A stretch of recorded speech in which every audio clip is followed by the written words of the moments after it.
मी सध्या उभा आहे तो चंद्रपूर गडचिरोली राष्ट्रीय महामार्ग आहे क्रमांक 970 आणि या महामार्गावर एक नवी समस्या उद्भवली आहे।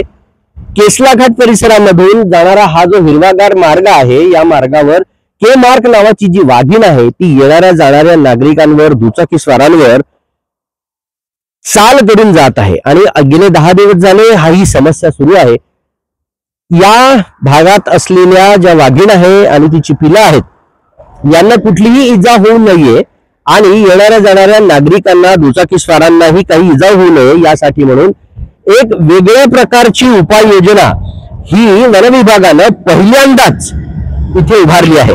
साधारण 1 ते 1.5 किलोमीटर लांबीचा हा मार्ग आहे जिथे ही वाघीण चाल करून येत आहे। या संपूर्ण मार्गावर अशा पद्धतीनं मेश उभारण्यात आला आहे, जाळी उभारण्यात आली। अशा पद्धतीची पहिलीच उपाययोजना आहे।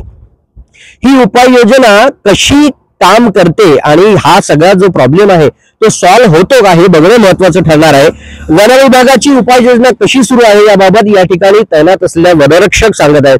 काय उपाययोजना केली आहे सर? आम्ही गस्ती वाढवली आहे आणि त्याच्यानंतर ही दोन्ही साइडला हा बफर क्षेत्र आहे आणि हा प्रादेशिक क्षेत्र आहे। दोन्ही साइडला आम्ही 1-1.5 किलोमीटर पर्यंत पूर्ण नेट लावली आहे आणि इथे येणाऱ्या जाणाऱ्या वाहनांना आम्ही थांबू देत नाही आहे। त्यांच्यामुळे तिला त्रास होत आहे। केमार्क नावाची जी वाघीण आहे तिला त्रास होत आहे।